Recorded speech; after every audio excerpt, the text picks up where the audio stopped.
Welcome from a very sunny London, which makes a change. Usually we're here at these live streams saying welcome from a very grey London, but it's sunny. Welcome from London. My name is Wayne Clark and welcome to our third or fourth, I think, live stream. This is a multi-platform live stream. So this is going out on LinkedIn, on YouTube, on Facebook, on Instagram, I think, and somewhere else. So whichever way you've arrived here, I think LinkedIn is primarily the focus and the community that we talk to very much. So thank you very much for being here. And I'm very much looking forward to sharing with you some of our insights, tools, best practices, tips, and things that we've learned on the journey of engaging with thousands and thousands of managers. This is a really important topic. We're going to talk about why people leave managers. We're going to talk about what we can do to solve some of those things. I actually began to run a poll this morning about an hour ago. So this is live on Wednesday morning. I probably should have done it before, but the response is quite overwhelming. And I asked the question, how many people have had a toxic manager or a toxic boss? And usually we've got quite a balance in votes on polls. And this is so far 97% so that they have unfortunately had a toxic boss or toxic manager. If you've had one of those type of managers, I suspect you probably don't want to stick around for too long. And we're going to look at some of the reasons why. I guess it's easy to say people leave managers. Yes, they do, which is, of course, the topic of the show. People do leave managers. We do know that. But we're going to talk about why. We're going to get into some of the top 5 things that we found out from our research. It's an action-packed session. We've got an hour. I'm going to try and cram in as much as possible, and we're going to get to this. So we've got an action-packed live stream lined up for you this morning. Roll the VT.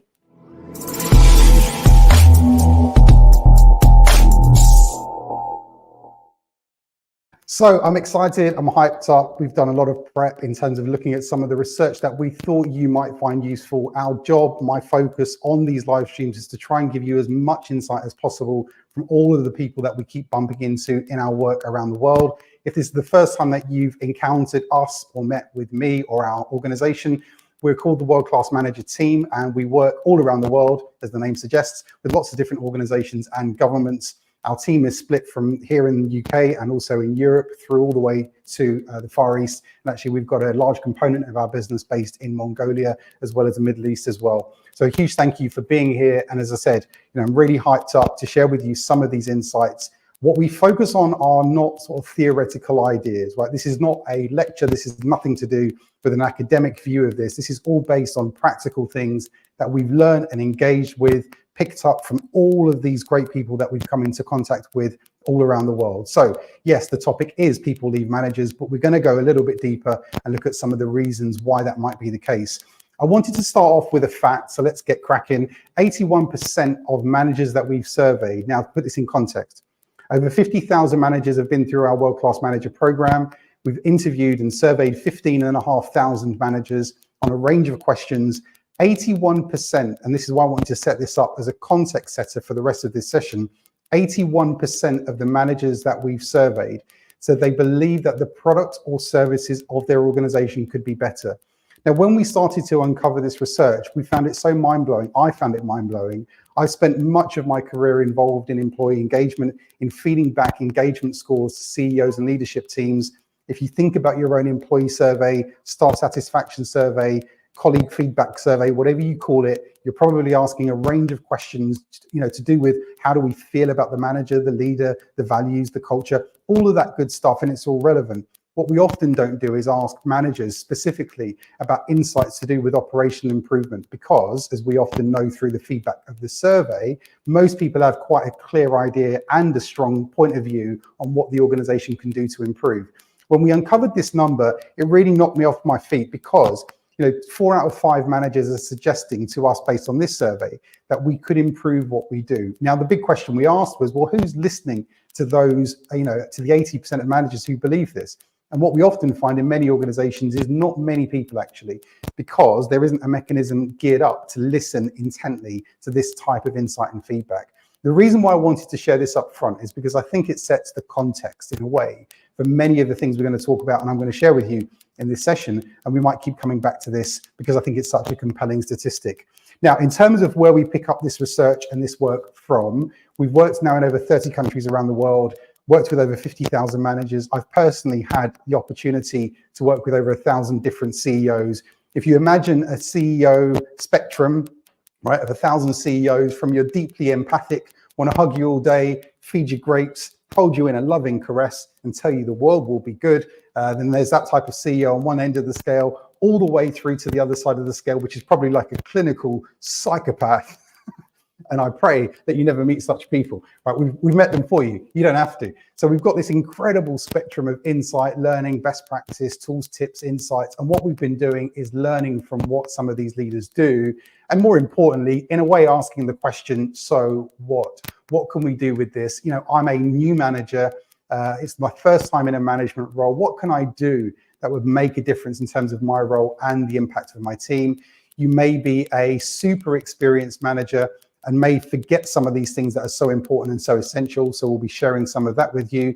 You may be a CEO where you've got a huge population of managers. We work with some organizations who have tens of thousands of managers. How do you as the CEO get your arms around this community and as a HR director or a chief people officer and try and move them in lockstep through some form of development? Again, we'll look at how relevant that is to what we're discussing here today. And probably the bigger and more complex the organization, the more of a concern that a leaky bucket in terms of talent will be cost-wise, culture-wise, strategically for your organization. So we'll get into some of that. And you may be new to the world of management. It may be a goal for you that you want to become a manager or a leader of an organization in, you know, one point in your career. You may be way before that. Like, why would you do it? Anyone who's got experience as a line manager will tell you it's a ridiculous idea because human beings are emotionally charged or unpredictable. Why would you want to manage people? But if you are hell bent on managing people, then of course this is going to be of value to you. And again, what we're hopefully going to do is help you to avoid some of the pitfalls that some of these other managers have fallen into, or unfortunately, some of their teams have fallen into and then decided to vote with their feet and get out of the organization. We took our research and we crushed it. We shrunk it down into a book form, which launched about 12 months ago. So if you follow me on LinkedIn or on any other platform, we've been in the process for the last year of launching the book around the world. We're not done. We go to South Africa at the back end of next month and then back again to Saudi Arabia. And then we launch in the Netherlands, actually, in back end of May. So the road trip continues of sharing our work and insights around the world. And again, I'm really wonderfully excited that we've got this forum, this mechanism, this channel to share with you some of our insights, tools and tips, because we come across so much. And of course, I like to share as much as possible. And this is a great forum to do so. But let's get your feedback. Let's see what you think. So a few things I wanted to try and cram into this. There were actually 5. If you read the invite for the session, there were 5 key things, but I can never stick to a script, mainly because I don't have a script.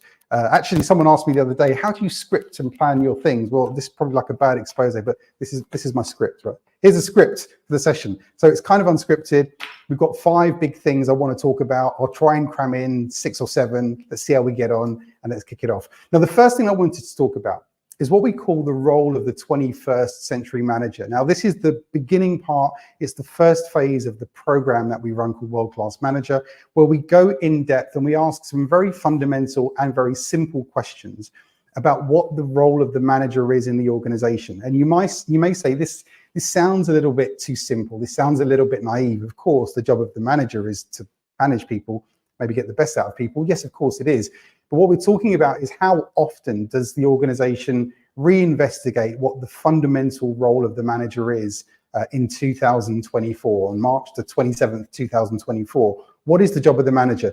And the reason why we ask this question is because we like to ask CEOs, if you were to restart this organization from scratch today, or you were to receive X million or X billion of funding in order to create this organization from scratch starting today, would the role of the manager right now be what it is at the moment? It's not a conundrum or a riddle, this, but if you think about it, we've evolved in every organization culturally, into what the current role of the manager is. Would that be different if you were to restart the organization? In most cases, most CEOs, most chief people officers say probably yes, because the world of the manager has constantly shifted and changed. As a line manager, you're expected to be everything from this ESG expert, a D&I expert. You're expected to be able to look after people's mental well-being. There is a huge range of things that we're now overnight expected to be excellent in. I was interviewed on a fertility podcast recently. Again, there is an expectation that managers are equipped with these skills to be able to engage on some really deep and meaningful topics with their teams. And of course, unless you're being prepared for that by the organization, likely it is, you're probably just going to have to work it out for yourself and fumble your way through, which I think back in my day, I'm an older guy, I'm 47 years old, showing my age, this is a bit grey. In my day, I think we could probably do that because we kind of had no choice and there wasn't so much expectation, but the world of the manager has massively shifted and changed. What we talk about in this particular part, where we look at the role of a 21st century manager, is essentially what's the job of a great manager. And really, if you looked at what the job of a great CEO is, let's isolate one thing because we could be here for hours talking about this. You would argue, I'm sure, that the job of a great CEO would be to do one key thing, which is to be able to link some organizational strategy, mission, vision, culture, values, however that's described in terms of the articulation of where we're describing where we're going as an organization, and helping to translate that into something meaningful for me personally. I think this is a topic that I'd love to spend a bit more time on, so maybe we can do this in a subsequent live stream. But the job of the CEO, of a great CEO, of a world-class CEO, is to be able to link strategy, vision, mission, all that stuff to what that might mean for me personally. In the world of being a 21st century manager in March 2024, is that different for the role of the manager? And I would argue no. What we now know for sure is that the CEO, certainly of any mid to large organization, and when you start to become multinational, forget it. There is no way that any CEO is skillful enough to be able to complete this translation process and get that strategy, mission, vision into something meaningful for the individual. The role of the manager becomes center stage, and actually the manager becomes the most important. Now you could say, well, maybe that's functional, Wayne, because, of course, why wouldn't you want to translate strategy, vision, mission into something practical for people? Well, yes, that's important. And of course, we want that to happen. But the side we're more interested in is the emotional connection side, because look, I get to spend the majority of my time at work. I'm a lucky person, right? I get to spend 40, 50, 60 hours in some cases a week doing nothing but this, or doing nothing but what people do. We want to believe that what we're doing has got value, that it does have an impact, that it's making us more valuable. We'll come to that part. But there is something really important about a connection between what I would call me and we. How do managers, how does the role of the manager play a key role in connecting we and me? I think in 2024 and on, it creates and is the most important person is the manager to do that. Now, why is that important in terms of when we say people leave managers? Well, again, think about some of the reasons why people might leave, why you might be compelled to leave, why you might be compelled to stay. We know that there often is no compelling reason to stay. It doesn't feel like there's a future here for me. It doesn't feel like it's exciting in any way. I can't really see maybe where my development is coming from, which we'll get into again. So there are a number of things wrapped up in this. But again, if we were to go back to a fundamental question, what is the job of the manager on March 27, 2024? And is that different than it currently is at the moment? The answer in most cases is probably yes. And what can we do as managers to really get into and look at that? Second big thing, we talk about what we call great goal setting in organizations. Now, interestingly, based on our research, and again, based on about 15,500 managers, if you just joined the stream, we know for sure, based on our data, that about 42% of managers in organizations around the world, this is global data, don't know what the actual goal of the organization is. Picture this, you're the CEO, right? You're going to go and talk to all of your team. Let's say you've got 100 of your top managers in the room. You're going to go and sit there and say, right, here is our vision, here's our mission, here's what we're trying to achieve as an organization. You're like, you got it? They're like, we've got it. They walk out and actually 42% of them don't have a Scooby-Doo of what they think the goal of the organization is. And this is not because you've done a bad job as a CEO. It's not because they're stupid and didn't get it. It's because the method of transmitting information by broadcast like that with something so important and so deep to a large population is really difficult to achieve. The reason why most CEOs and leadership teams understand their strategy better than other people in the organization isn't because they're smarter than other people. I absolutely don't believe that the IQ of the leadership team is higher than everyone else in the company. It's not the case. What is the case is they probably spend more time than other people discussing their vision, mission, and those important aspects.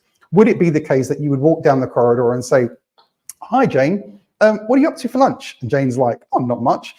Fancy getting a sandwich, Jane, and talking about the vision and the mission and the goals of the organization, what it means to our team and what it might mean to you and I personally, Jane. Jane's probably going to say, no, thank you, Wayne. leave me alone. I don't want to have such a conversation. Maybe Jane would, I don't know. But the point is, of course, that we often don't have this conversation. Why is this conversation important? Well, because it's the exact conversation that the leadership team have all the time. They meet regularly, they talk about the vision, they talk about the purpose, they talk about the strategy, they talk about the organizational, operational goals. They discuss these things and therefore they mean much more to them. Probably also that there is an intrinsic, I can't say the word, there's an intrinsic motivation here, because I know that if we achieve X, I'm going to get Y. I can clearly see the payoff here. And if we do well over here, I'm going to benefit from that. Of course, what's in it for me? It's the whiffing factor. So again, when we think about this, now I'm the manager. I am 3 or 4 levels below the CEO or the CPO or the CFO or the many chiefs, but I'm 3 or 4 levels below. And my job is to try and translate something into something of a conversation with a member of the team. The likelihood is based on what we found, and I would say that our numbers are biased because the majority of organizations who put themselves forward to go through our program, we're not forcing anyone to do it. They're generally organizations who believe and are prepared to invest in building the capability of line management, which therefore means they've got pretty good cultures. So it's quite a biased number I think I'm sharing here in terms of our research. But we find that a huge portion of people have no idea what the goal of the organization is. Now, put yourself in the manager's shoes. I'm there as the line manager trying to translate what into something with the team. Well, actually, there's nothing really there. There's some hearsay, right? And I tested this. So when I was my last corporate job many years ago, I was the head of employee engagement for a large accounting firm in London. I asked the partners of the firm, talk to me about the strategy of the firm over the next sort of 3 to 6 to 12 months. And they said, well, we've got these 6 strategic strands and we're going to work with companies that are of this size. I thought, this is beautiful. People really get it. And then what happened is the further I went away from central London where our office was to I ended up in Glasgow talking to a more junior audit manager of the firm and said, explain to me what you think when the future comes to mind, what messages are there? And he looks at me and he's like, growth. I said, that's very good, very good. Anything more? And he's like, no, that's pretty much it, right? So what we found is the further we went away from the seat of power in the center by geographical distance and grade, the murkier the story got, right? So let's assume, let's make this easy, that half the population in the organization have no clue what the organizational goal is. I think it's a pretty safe bet to assume about half don't really know. So again, as a manager, how can I translate something into something relevant for the team member, which is key. And again, that important conversation is what we would call a great goal setting conversation becomes hyper important. So what 3 things that we look at? And again, you might be hopefully you're taking some notes here, or it might be that this is a refresher and you're like, Wayne, I am acing all of this. Everything you're saying, Wayne, I'm doing it all. If that's the case, then congratulations. But what we call great goal setting or great goal setting conversations are 3 key things. How do you set up the goal setting conversation? How do you execute it and how do you follow it up? 3 real simple principles to think about, but this is hyper important when it comes to this. Now, of course, what we want to do is help our teams to be able to develop a goal that works for them. The fact that we might want to grow the company by X%, or we want to deliver exceptional service delivery to our clients or customers, or we want to be number 1 in our chosen markets, all really interesting stuff. But actually, when it comes to my day-to-day job, not that interesting. I'm more fired up by something that's hyper-local to me. So again, the job of the manager, of course, is how do we do that? Now, it could be that you've got no idea of what the organizational strategy, all that big picture stuff. Does it matter? Well, it kind of does. But in this context of setting great goals, as long as we're quite clear on what the team should be doing, of course, then we can hopefully try and translate it into something relevant and hopefully inspiring for the individuals in the team. The key is, of course, is this E word, the big E word, when we talk about empathy, is understanding where someone is, understanding where they want to get to. If you don't understand that, then that's the third part we're going to come to in a minute. But I think this is a really important part of any engaging conversation, and to, of course, try and link, vision, mission to something personal. So when we talk first, number 1, if I can do a quick recap, we talked about this idea of linking big vision to what we're doing personally, but asking a fundamental question: what's the job of the manager going forward? And I suspect it's going to have a lot to do with translating vision. It's going to have a lot to do with delivering for the people who you're designed to deliver for, your customers, your stakeholders, your shareholders, whoever it is the organization serves. And then the third part of that is, of course, being laser focused on getting the very best from the individual in the team. That's number 1. Number 2, we talk about this important area of what we call great goal setting. Number 3, which is very much linked to number 2, and the reason why we split this out is for a good reason, is what we call inspiring appraisal conversations. Now, I don't know about you, but actually think about it for a second. Rewind back in time. I'm going to give you a second. Think back to your first manager, or the first sort of person who played a management or supervisory role in your career, in the sense of someone who was maybe really good at having those type of one-to-ones with you, or maybe someone who wasn't so good. If you think back,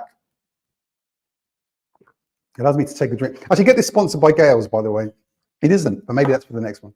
So when you think back about your experience, think back to, again, what was the experience like and how did you leave feeling? I guarantee that every single one of those conversations, you leave with an emotion. You could leave feeling judged. You could leave feeling excited, exhilarated. You could leave feeling unclear. There are all sorts of emotions you leave with.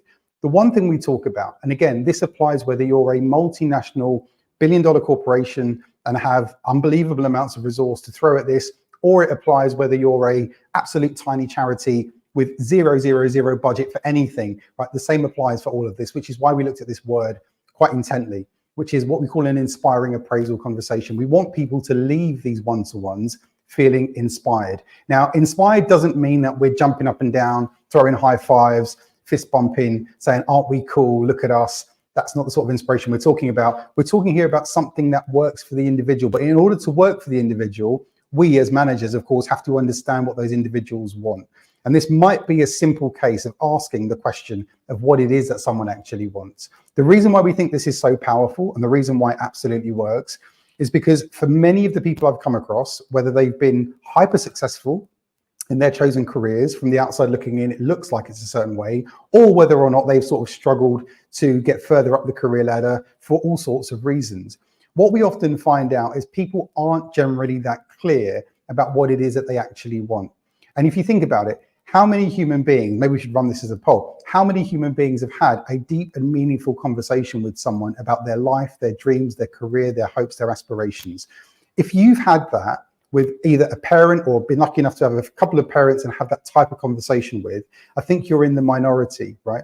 Because there are very few people who've had a deep and meaningful conversation with someone. And it might not be the case that you've got uncaring parents, but it might be that they just weren't sort of equipped to have that type of conversation with you. Why? Because maybe they've never built a career like that for themselves. So when it comes to having this really important, deep, meaningful conversation, this is something that I genuinely believe it's not something you're born with, it's something you can practice and perfect, but it requires an investment of time and effort. So as a manager, again, how good can I get? This is something that I focus on personally quite a lot. I'm constantly trying to understand, what do people want? What do they need? What can I do in a way that's a true win-win in order to deliver for them and deliver for us? The challenge is if I can't work out what would be work for them or what would deliver for them, then there's no way of me tying these two things together. So when we talk about what we would call an inspiring appraisal conversation, how can we make sure that we're having this?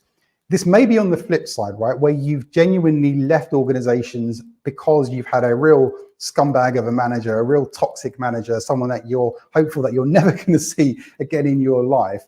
Again, you may be in that moment right now. And, given what we found out on the poll this morning, I suspect many of us are in these relationships, if you look at it that way, that we probably don't want to be in anymore if we could help it. So how do you mitigate and manage some of this? One of the things I would suggest, if you've got a very difficult manager, is try, if possible, and it doesn't always work, let's be truthful and let's be realistic, but try, if possible, to change the nature of how you engage in that conversation.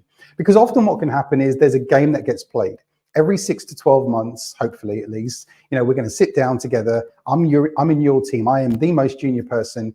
And we're going to have a one-to-one or a conversation about where my career is going and so on. Hopefully it's more frequent. In some cases, in some of the best organizations we come across, they're doing this monthly, or at the very least, they'll be doing this on a 12-weekly basis, which is what my personal guidance would be, that this should be about once a quarter would make absolute sense, given all of the other time demands and stuff we've got on our plates. So again, when we're sitting down to have this conversation, could we change the nature of it? It might be that we always do this in the office. Can we go out and grab a coffee, grab some lunch, something, have a dinner? It might sound a bit weird because you might not have that type of relationship, but can you change the nature of how you engage? That can sometimes change a hell of a lot when it comes to the type of conversation you have. Actually, last year when we launched the book in New York, we shot a series of 12 videos. They're on our website, worldclassmanager.com. They're all free, and we shot a series of 12 quite short videos about these topics. So I don't have the chance to cover all of them today, but we go into this in a bit more detail in some of those with some more facts and figures as well. But yeah, number 3, inspiring appraisal conversations is key. Number 4, huge one, massive one, where we talk about optimizing time, right? Now, how much time do we have? The truth is not much. If you've got spidey vision, let's super maximize here. If you've got spidey vision, you can see that as a man, we're on average around 79 years. Women are doing much better, around on average 82.81 years. So if that's how long we're going to live on average, do the maths. I can do the maths. I can subtract, I'm 47, from number 79. It's a worrying number, really, isn't it? When you stop to consider it, right? I'm more than halfway. Let's get this done soon, right? Our time is limited. Time is our most precious resource, depending on how you look at things. And of course, you may believe that we're going to have a reincarnation moment and come back again, and we've got another opportunity to have another shot at this. Or you may believe, which I'm sure for the majority of people, that we may actually only have one go at this. If this is the case, then our time becomes hyper important, hyper precious to us. How do we maximize the time that we've got in terms of, or optimize the time that we've got to make it have the best impact? One of the things, if I can just cut to the chase, because we can talk about this all day, one of the things I would urge you to and challenge you to think about is how could you identify, here's a goal, 10 to 20% of your week that you could set aside and keep that time sacrosanct and use it in something that's tremendously value adding, right? That might be really value adding to you personally. It might be really value adding to your team or to the people your team serves, your customers, your clients, patients, if you're an NHS trust, it depends on who you are and what you do. Or it could be that this is something where you want to have a huge impact on your organization or even on your entire industry. Depends how ambitious you want to be. The key, though, is working out how do you identify 10 to 20% of your time and using that time effectively. Why is this important? Well, because I would suspect if I came and asked you now to share on screen, which I won't, if I came and asked you to share on screen right now your diary over the next sort of, 3 to 4 weeks, I would suspect that your diary is probably going to be chock-a-block and really busy. I suspect that you're not looking at your diary over the next few days, apart from maybe an Easter break if you're in parts of Europe, maybe, but over the next few days and saying, right, actually, I've got loads of space in the diary. I don't know what to do with myself. Please help me out, Wayne. We don't get any requests like that. What we get are requests which saying, I'm absolutely maxed out all the time. How can I change this? The interesting thing about time is that you often believe that there was a moment in the past where you had more time.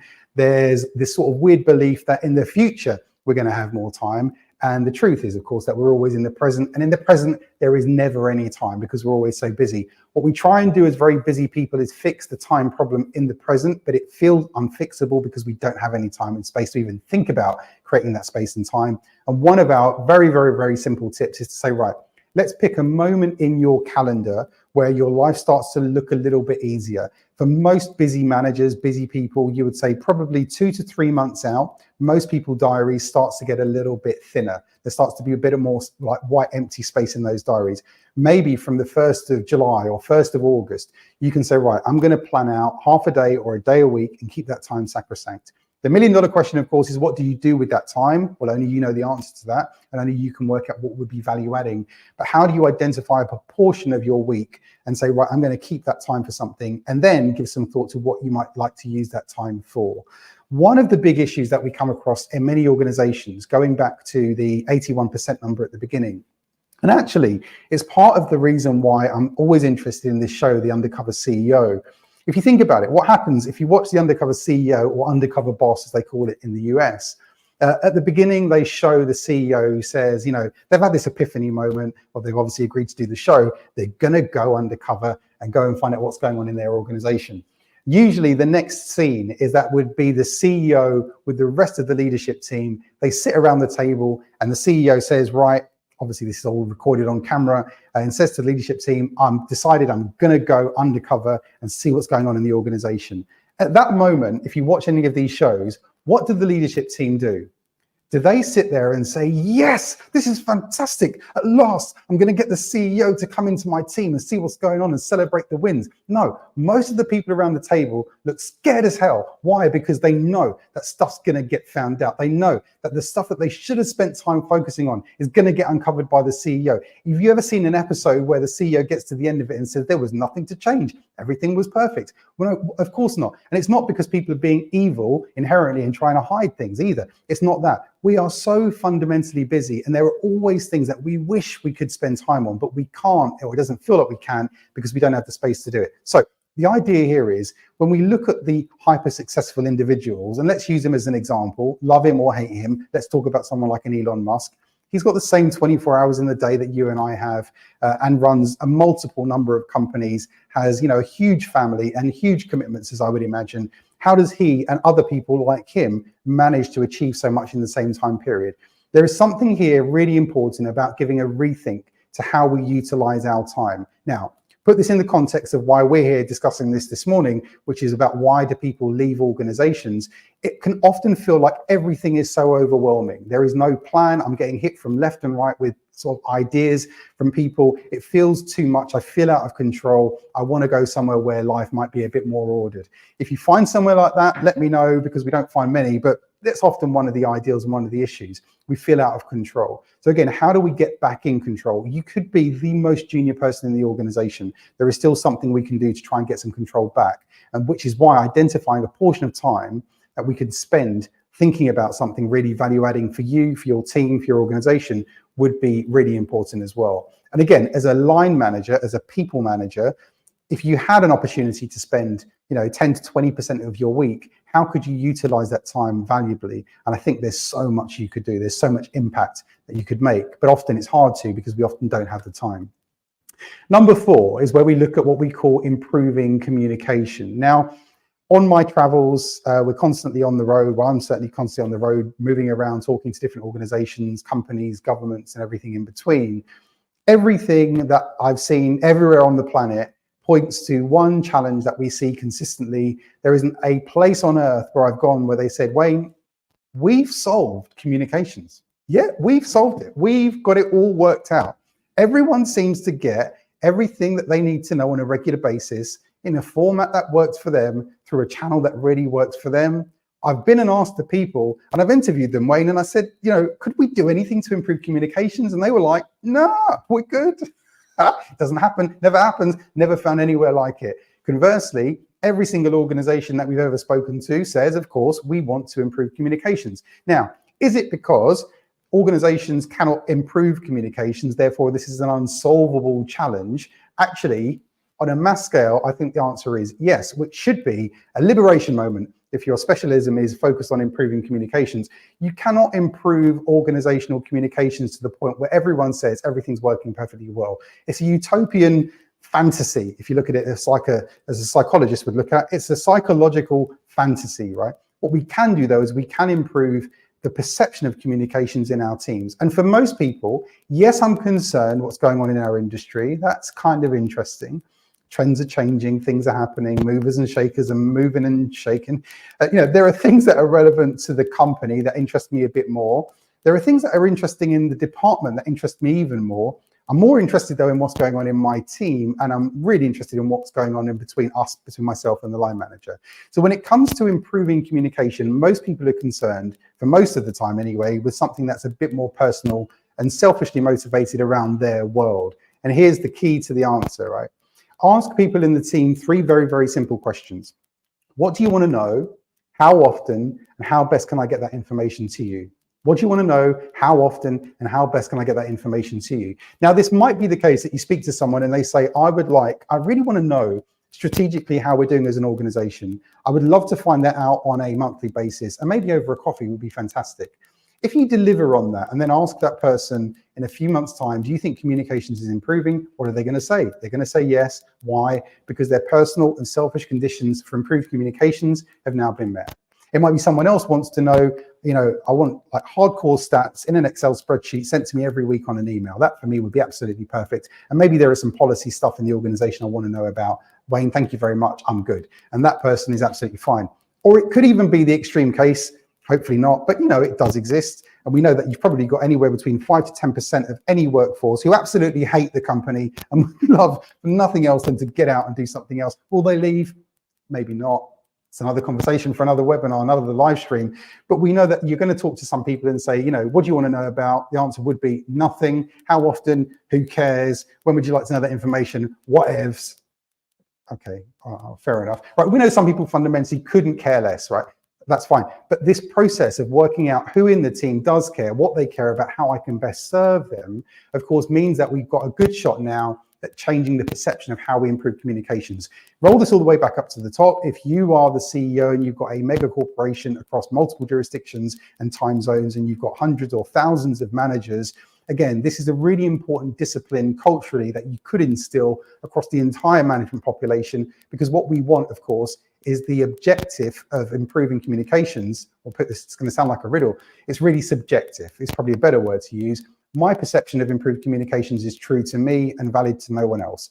You may have the same two people doing the same exact job in the same exact team who complain about very different things when it comes to improving communication, and they're both correct. But because my role or my sort of view of communications is personal to me, if I think it's improving, then as far as I'm concerned, it probably is as well. Something else here I wanted to share with you in terms of the data, because we now know, based on our own research, that about 45% of managers are not confident in talking with people. We're not talking about making big presentations. We're not talking about standing on stage and talking to an audience. We're talking about 45% of managers are not actually confident when talking to other people. And this is a really important thing to think about, right? So it may be that you're on the junior side of the team and you could have a level of empathy for the manager. Maybe they're struggling with some stuff, which is often the case. You may be a manager and thinking, well, I know I've now got to go into all these different forums. I've got to go to meetings. I've got to put my message across. I've got to have these one-to-ones. I've got to do these inspiring appraisal conversations. I've got to check up on how people are doing. These are all quite confronting things that we're often given, in a way, zero preparation for as a line manager. So we know that a huge population of people are not confident when it comes to being able to speak and engage with other people. So again, a cue, we've come across nearly every organization is working with some form of coach. I'm sure a coach. There's a million excellent coaches on LinkedIn. Find yourself a great coach, work with someone like that, to help your management team build that important bench strength, that key skill of being able to firstly even feel confident to engage, because often we're not given any support or any prep around something like that. Number 5, let's see how we're getting on for time. Number 5 is something that we look at, which I'm sure will be dear to your hearts. When you start your working week, it begins with an intention where you say, I'm really looking forward to spending 3 of my days on average this week in meetings. That is a great use of time. I remember Wayne was talking about the fact that women only live to 81 years and men only live to 79. Oh, if I could just spend 2/3 of that time I've got on the planet in meetings, that would be awesome. Sorry, we know that this is an insanity, but it's the truth, right? In most companies we've come across, about 2/3 of managers spend their times, about 2/3 of a manager's week will be spent in meetings. About 1/3 of that time on average, based on what we found out, would be seen as value adding time by the manager. But even worse for members of the team who get invited to things that they can't in a way say no to. Bad idea politically, could really shoot myself in the foot, but I don't want to go and spend 2 hours sitting in this thing. Total waste of time. I don't even contribute anything anyway. Some interesting meeting stats here that you can see on the screen. Let's maximize. I think this is worthy of maximization, right? 70% of people say that they bring other work to meetings. If you think they're there for you, the likelihood is that they're probably not. Hard enough even face-to-face, but even more difficult when you're doing this remotely. Who knows what they're up to? About 39% of people admit to having a sleep in meetings or falling asleep in meetings. So, before the next meeting, fluff up those pillows, get the duvets out, read a lullaby. It's gonna get cozy. And then the last one is about half the people who attend meetings, about 47%, based on what we found out, would say that meetings are a total waste of time, right? So think about this from another perspective. Put the CFO hat on for a minute, and let's work out an average of how much money your average manager costs in an organization, and say, right, let's assume then that 2/3 of that cost is being spent of their time in meetings. I mean, this is a horrific number if you look at it from a cost point of view. If you're the CFO, if you're the CEO, I mean, even probably more alarming if you're thinking about, I'm trying to get these really important strategic messages our key customers, our clients, our regulators, the market is telling us X. I need to get that stuff into the heads of all the managers so that it transforms their behavior, so they act in accordance with what we're learning from the outside environment all the time. This is a big strategic challenge as a CEO.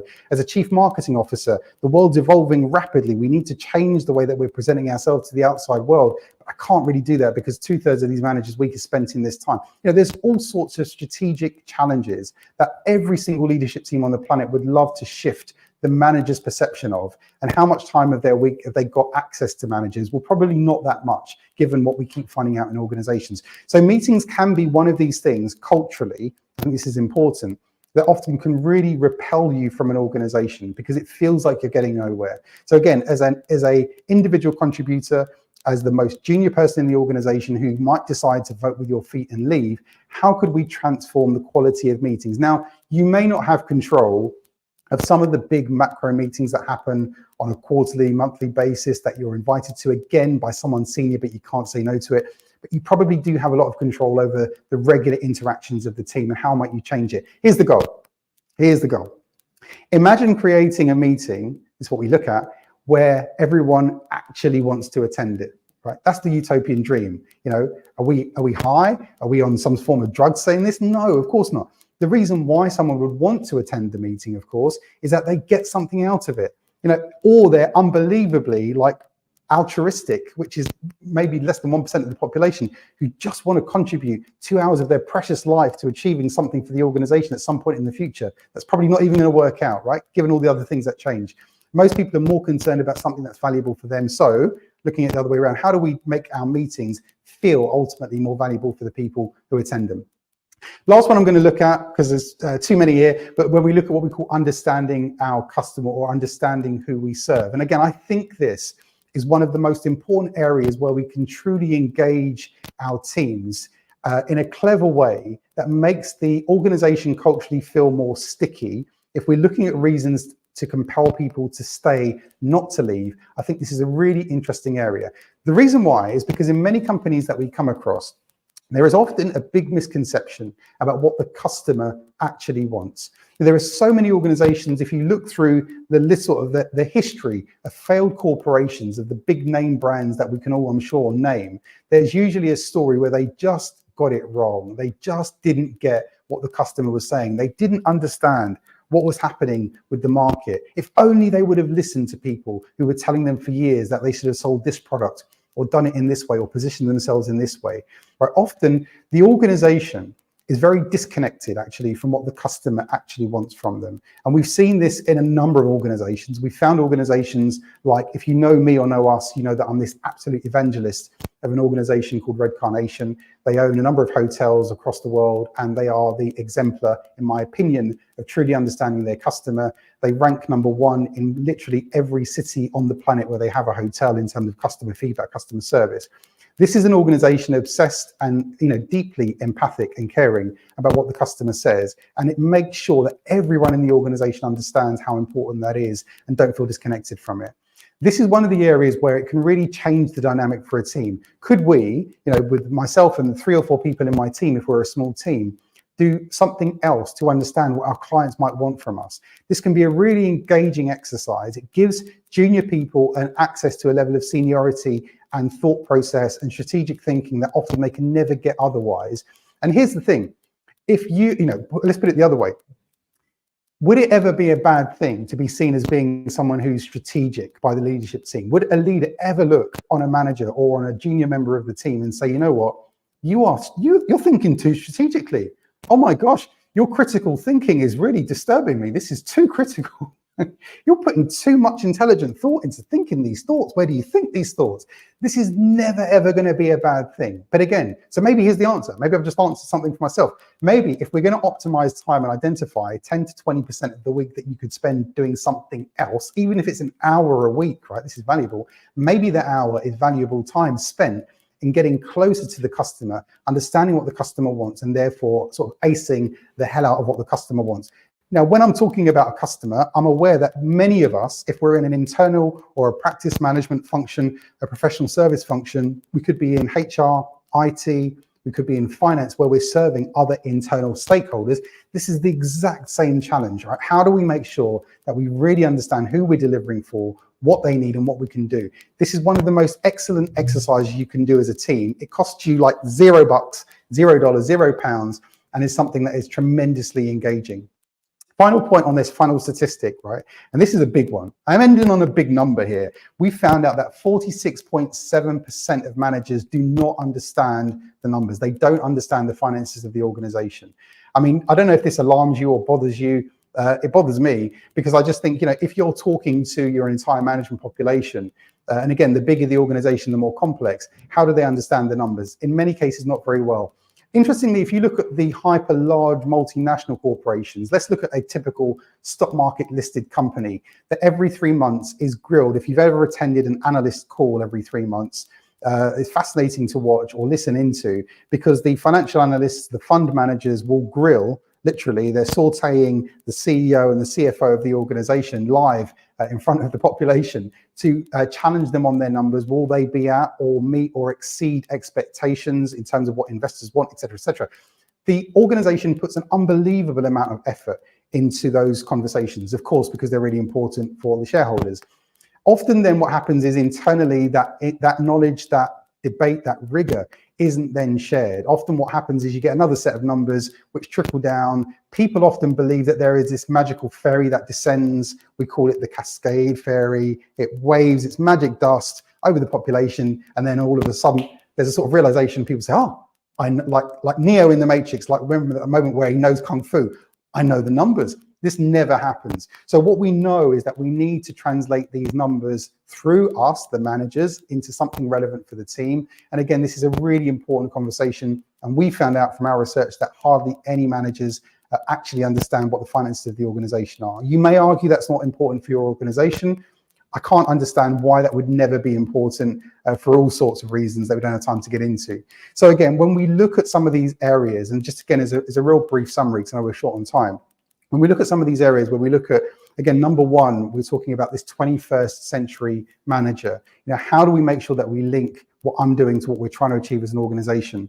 If you then take the next step, how does that flow into what we would call a great goal setting conversation? And this is quite functional. You don't need to be this inspirational, extroverted individual to inspire this part of it. This is absolutely operational. How do we take and chunk down a big, hairy, audacious goal or a big ambitious plan into something manageable and something that we as the team can have an impact on?